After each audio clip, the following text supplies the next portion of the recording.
Wise, let's talk about Nipsey Hussle. We're gonna get into, well, of course, but this is a LA crowd. LA. Shouts to the city of LA, man. As a transplanted, New Yorker, been here since 2017 of September. I came here expecting the worst, but it's been incredible. I'm not gonna lie. LA is a beautiful place. What did you expect? I don't know. I just expected a bunch of motherfuckers with nose rings and shit and selling me bullshit and lying. I just expected some bullshit. But honestly, LA has been incredible. I love LA. I was wrong. I'm not afraid to admit when I'm wrong. That's why I'm a good lefty. Actually, that's why I'm a bad lefty. If you're a good lefty, you never admit you're wrong. Never admit you're fucking wrong. Keep going. We need to work a lot more to engender the humility and process part of the left. Yeah, right. We got to get rid of that. That's true. We gotta talk about Nipsey Hussle, though. We did a show. We did a Woke Bros about this. I do think it is actually important to talk about him while we're here. He was somebody who definitely. I'm not going to exaggerate. I was a fan of his, like in the sense that I actually listened to his music, but I know there's people who are much more interested in his discography than I was. But he was more like his death and what he represented did echo more of like basically those people that were murdered in the 90s that really meant something that was distinct, other than just, well, that's awful if anybody dies young. But he really was putting something together. He also was the only person, I found this very interesting. Anytime an entertainer criticizes like greed or a practice of a record label or something like that, and they don't say like greedy or like he specifically used the word capitalist, which is very interesting to me. So what, talk about him. Man, shouts to Nipsey Hussle. We gotta clap it up for him. We gotta clap it up for him.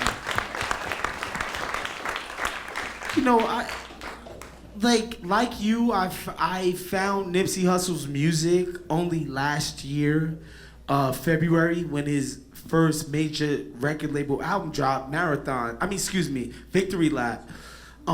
Which, I never listened to his shit previous, but people who I respected were like, no, you need to listen to Nipsey Hussle. Like, he's dope. In my own ignorance, my own New York City hubris, I was like, all right. Fuck him. He has a nose ring. I don't want to listen to that. It's not even that. It's like, a banger from Los Angeles. We get it. We've seen it already. Gangbangers can't rap. They gangbang. Whatever. I was being that person. And, it took a couple of people that I was very close to whose opinion in the arts that I respect. And they were like, no, you need to listen to Nip. I listened and I was blown away.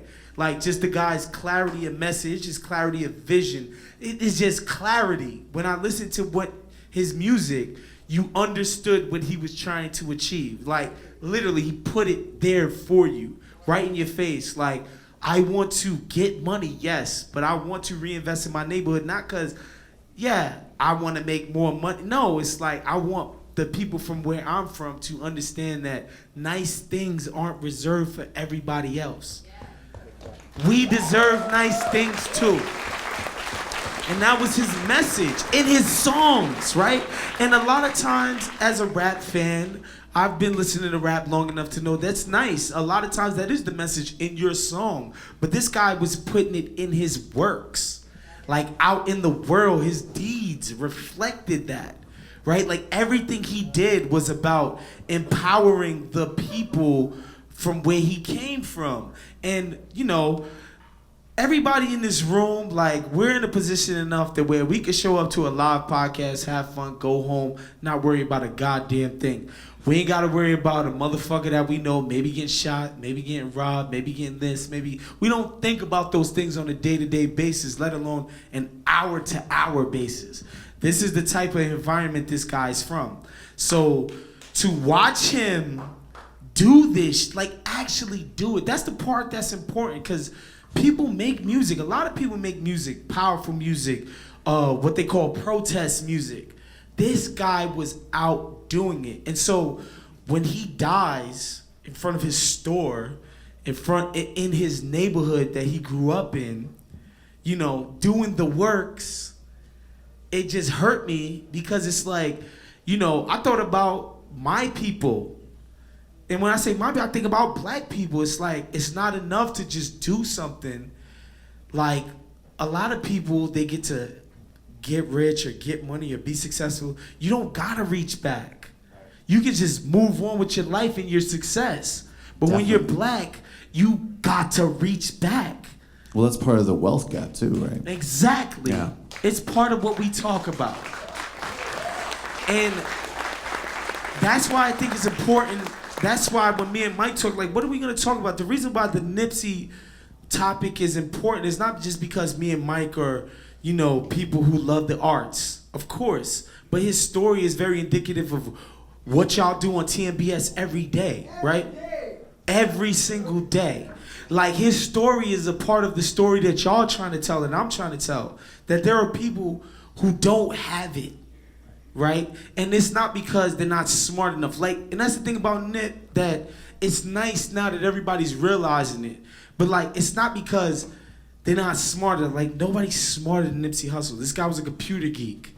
No. This guy went and studied. He got a bad deal first. He went and studied that deal better than the lawyer that was supposed to be representing him was. He went and learned that deal to where when he do his next deal, he could represent himself, right? Like, this is a guy who went out and did the work. And so this guy got killed because of the culture, the environment of where he's at. And it's not one thing that's gonna change that. But the reality is, and I hate to bring it back to slavery and white suppression and white supremacy, but that's just it. Like, the reason why South Central is what it is, it's not an accident, right? Like, my neighborhood in Queens is not like South Central.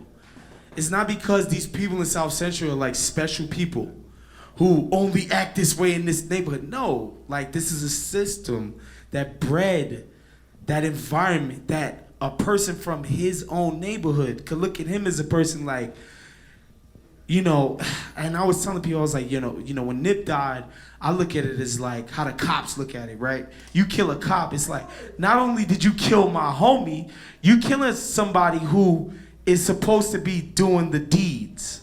So this is like a triple murder. Not only did you kill somebody, which is against the law, you're killing somebody who's pulling people up, right?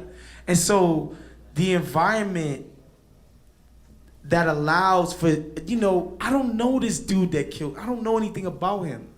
But just that he can be a person who thinks it's okay to kill Nipsey Hussle. You gotta know he's from an extreme background. That he can't understand that this is a bad thing to do. You know, and so, you know, the Nip thing was just, it just, everything that we talk about all the time about income inequality, opportunities, the so-called meritocracy. Like, there was nobody with more merit than Nipsey Hussle, right? And so, you know, it's fucked up, but it's nice. It's nice that the world, and we ain't gonna get on Barry clout chasing, sending the Wait, that's okay, because I was gonna say we have a couple minutes left. Can we get petty for a minute? Yes. That was beautiful. And I actually hope that the energy of what was just conveyed is what people will leave this room with. And let's get petty for a minute. Of course. Okay, so, and Nando pointed this out, but we all know, like, President Obama has always had a very well-calibrated, every time I saw his playlist, I was like, there's some people in his communications team that know what they're doing. Yes, culture-wise, like, absolutely. He really had, I remember even down, and I'm not saying this even to Nas stan, but I noticed in one list, because he was always like, yeah, then Jay-Z. And then finally he was like, well, Jay-Z's a donor. Well, that was the thing though, is that finally I remember on one list he was like, been listening to Nas. And I was like, oh, that's the real tweak. Like, that's good. Just like Norah Jones, Stevie Wonder, Lil Nas, and also Neil Young. Calm down. Bruce Springsteen. And gotta love Supreme. So, okay, a tweet for Nipsey Hussle, which, by the way, I'll be even more petty. Barack Obama in 2009 met Lula da Silva and said, "This is the man right here, most popular politician on the planet." Maybe a tweet about your friend who was a better president than you being a political prisoner. All right, easy on the black man, but damn, I ain't saying you wrong, but damn. Yeah. Well, I'm not gonna. I don't play identity politics when it comes to Lula. Everybody's on their own merit on Lula. So, but that being said, maybe a tweet for Nipsey. Did he really? Was the entire press release like? I guess what it is it's like I believe that Obama did get into Jay-Z and Nas. Nipsey is already at another generation. Like, it's just like, yeah, really? no, there's no way he was listening to I Ain't Nothing Like These Fucking Rap Niggas. There's no chance he's ever heard that song. I'm not, though.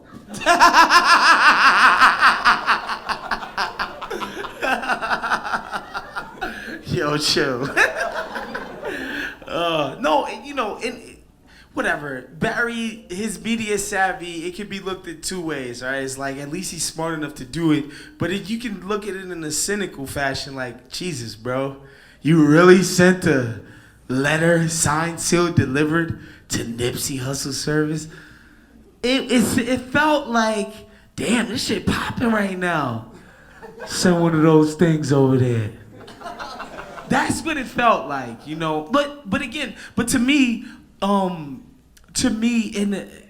I might sound like naive, and I might sound like an idiot for this, but I think all of these things are actually good in the sense that, like, people will see, like, if you go out in the world and you try to actually touch the lives of the motherfuckers around you in a meaningful fashion, people will actually take notice of that shit. And so it feels like that with Nip. And because every other day there's some other shit. Because even when Trey came on with us, and again, Trey is an LA cat. And he's like, Nip don't play ball. He used his money to renovate some parks, some ball courts. Because he's like, this is where the people hang out. Let's renovate it. Let's make it some shit that they could use. He's not a hooper. There's hoopers from LA who never did that shit. So, like, it just makes me feel like when you do deeds, maybe, just maybe, good things will come out of that shit. Where, like, this guy's getting recognized for deeds, not his raps. Like, the biggest thing on CNN on this is like, the guy wasn't just a rapper now. He did open a school. He opened a shared workspace. I mean, the guy was actually doing stuff. I was like, because I wondered that. I was like, how is Nipsey going to be covered? Because he's brilliant, he's talented, he did serious community investment, and he is literally a gangster. Yes. How is that going to be perceived? And then I saw he invested in a WeWork space. I was like, oh no, he's good. But he will definitely get good coverage. He did a WeWork space. And you know, and I think it's important. I think it's important for, you know, what Mike and y'all do. Like, I love it. Not just because Mike is my personal friend, but I feel like you guys are putting shit out in the world in a way that the people can actually receive it, right? Like, it's not about, oh, I'm wearing a fancy suit and I'm on the cable news. I'm on the this and this and that. It's like you. I should be. Well, I mean, shit. You ain't gotta tell me. But, like, you guys are putting it out in a way for people, common people, regular people like you and I, to receive it and be like, you know what, man? I understand what the fuck these dudes are talking about. That's the whole point. And I know why I gotta do it. And I think, you know, I would never act as if I'm some emissary of Nipsey Hussle. But what I receive from this cat is that you should deliver your message in the most clear, passionate, true way that you can, so that the people can receive what the fuck you trying to give them. Wow, so, that's what you bring every single time. Thank you, man. I love you, man. I love you too, brother. Thank you for this, bro. And I'm gonna be back for part 4. Don't worry, I'm gonna still talk some shit. That's right. We're back for the contest. Give it up for Woz. Woz, come on.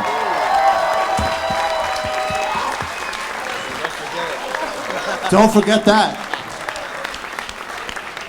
You'll be really ready for the contest.